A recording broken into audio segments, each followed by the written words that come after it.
Welcome to Ordinary to Badass, episode number 345. I'm so excited for this episode. I know this 12 Days of Badassery is game changing. Even if you only listen to one episode, it is going to change your life because we don't even recognize all of the badass things we're doing. They're right in front of our face and we miss it, right? It's kind of like that highlights magazine where there's hidden things right in plain sight and you really got to look for it. Same with our badassery. If you're not looking for the badass things you're doing, chances are it's going unnoticed. So, this episode, we are going to talk about comfort zone and all of the times that you have stretched yourself and moved out of your comfort zone and how that's so badass. So, if you're loving these episodes, share them with a friend. Other people can get so much value from these too. If you like it, chances are the people around you, they are gonna like it too. So there's three little dots usually in the top right-hand side on your podcast app, and just click that and it says share or copy the link and then just send it to a friend and recommend it to them. Your referrals mean the world to me because I know badasses hang out with other badasses, and so that's how we grow the show. And I appreciate you for that. Okay, with that, we're going to get to the episode. Be confident, be bold, be authentic, but don't forget to take action. This is Ordinary to Badass, where our stories empower women to step into the spotlight of their own lives and pursue what they're truly passionate about. It's time to step into the arena and become more than just extraordinary. It's time to become a badass with your host, Marie Sonneman. Welcome to the Ordinary to Badass podcast. Whether you're ordinary or badass, I am so glad you're here. Today, we're talking about comfort zone and how that makes you badass. So sometimes stepping out of your comfort zone doesn't feel so bold. It doesn't feel so badass.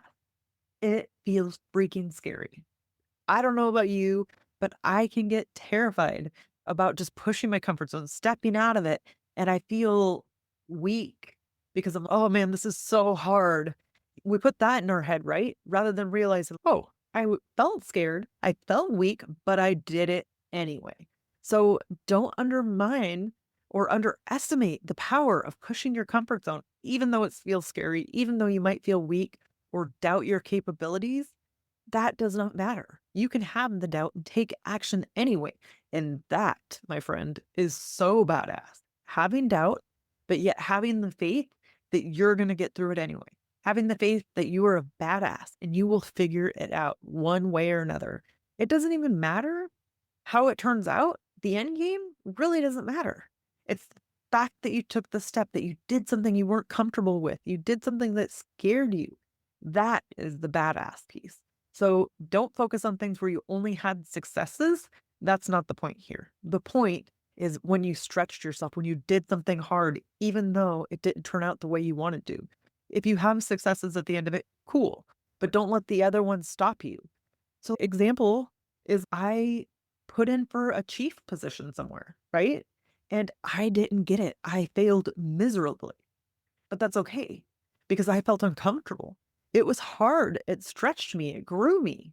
And just the mere fact that I put in for a position that I didn't feel comfortable, I didn't know if I was capable, but I stretched myself. I put myself in the uncomfortable position. I gave myself permission to fail. It doesn't always feel good, but yet looking back, I can be proud of it. I did it. I tried to expand my career, right? So don't be focused on the outcome here. Really focus on the fact that you did something that terrified you or scared you or worried you or made you uncertain. And we're not talking about safety issues here, right? If something terrifies you because it's legitimately putting you in physical harm, not talking about that. That's not the goal. But it is to expand and grow and learn. To do that, oftentimes we have to push our comfort zone. So I want you to recall times where uncertainty loomed in front of you, but you took action anyway. You forged ahead, even though you were uncertain of what the outcome would be. Are there times where you embraced discomfort and took decisive action? My friend, Dr. Mike Bechtle, he is a best-selling author. He's been on this podcast before. And he said, when it comes to your comfort zone, you don't have to take a running leap over your comfort zone. That's not necessary. All you got to do is just go and put your toe over the edge just a little bit. And you still feel that feeling of discomfort, or you still are expanding yourself just a little bit at a time.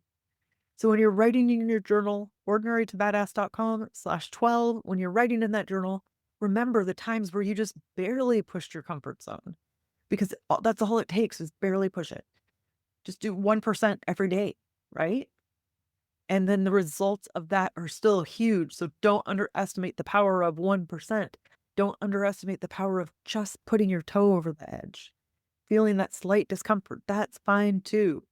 If it comes to mind, write it down, because it's important to reflect, right? It's important to really do it, because if not, we forget these things. You want to be able to go back later when you're feeling doubt, or when it's another time to push your comfort zone, and then go back and look at what you wrote down in your journal and be like, oh, yeah, I did it before. I can do it here. So if you are an introvert, maybe pushing your comfort zone looks like getting out of the house. That can be uncomfortable. Or maybe it looks like when you go to a gathering, it's the holiday season, so you go to a Christmas party, you agree to introduce yourself to one new person. It doesn't have to be huge. It can be hard. Talking to one new person can for sure be hard. But that's all you have to do. Meet one new person and you're good to go. Or you say, okay, I'm going to go to this gathering and I'm going to stay for an hour and that is it.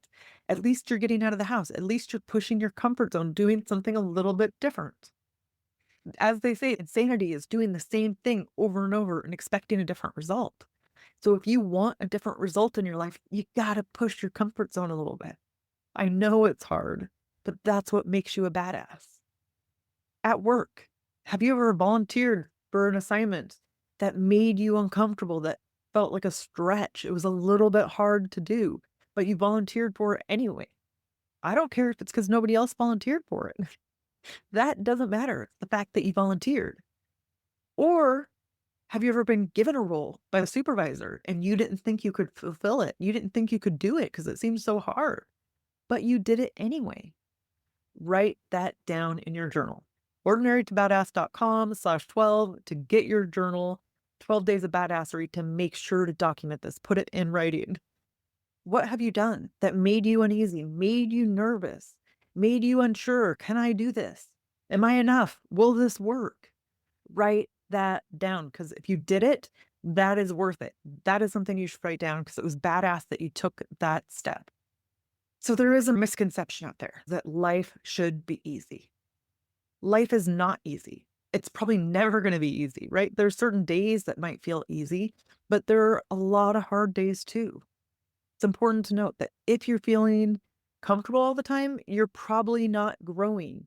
So let's celebrate. Let's embrace those days where we are getting out of our comfort zone. And I want you to think of it like this: not getting out of your comfort zone is like staying in the kiddie pool your whole life. It's never going to the deep end. It's saying, oh, it's safe here. I am going to stay here. That's okay. And so you never go to the deep end of the swimming pool. You're not going to experience all of the things. You're not going to be able to float on your back. I don't think I could float on my back in a kiddie pool because it's just too shallow, right? So you would never get to do that if you don't go to the deep end. You don't get to relax and enjoy the water. You don't get to get a full on swim if you were to stay in the kiddie pool your whole life. So move to the deep end. And I know that you've done this. I'm just trying to come up with ideas for you, things you can write down, things that you've done where you pushed your comfort zone. I don't even care if you go back to when you were a kid. When I was a kid, I learned to ride a bike. And guess what? It took me like a week or two, and I fell and I fell and I fell, and my legs were bruised to high heavens. And then finally I figured out how to do it. Doing it though, I pushed my comfort zone. But then it eventually led to a success. Again, success isn't necessary. It's the fact that you did it, the fact that you tried. So you could even write down that thing from when you were 10 years old and you learned something, or last year, last week, today, I don't care. Where did you step out of your comfort zone and do something that was hard? Make sure to write that down in your journal. So I just want you to take some time, write down all of the ways that you stepped out of your comfort zone in work, at home, in your personal life, maybe with your personal finances. And if you paid off debt, you made a change, you did something that was uncomfortable, or your finances made you so uncomfortable. In my case, I was in so much debt, I got uncomfortable that I had to make a change, and so I did so. So write that down. Any of those things are so important. And remember, while you're documenting these things, document the ones where you took a running leap over the edge of your comfort zones and where you just dipped your toe over the edge. Of them are just as important. Okay, make sure you download the guide. I know I've said it a couple of times, or the journal, because the prompts will help you do this. ordinarytobadass.com/12, and we will be back tomorrow. I can't wait. With that, we'll end the show. Tell the badass women out there staying in the arena, wherever you are, whatever you're doing, own it and get after it.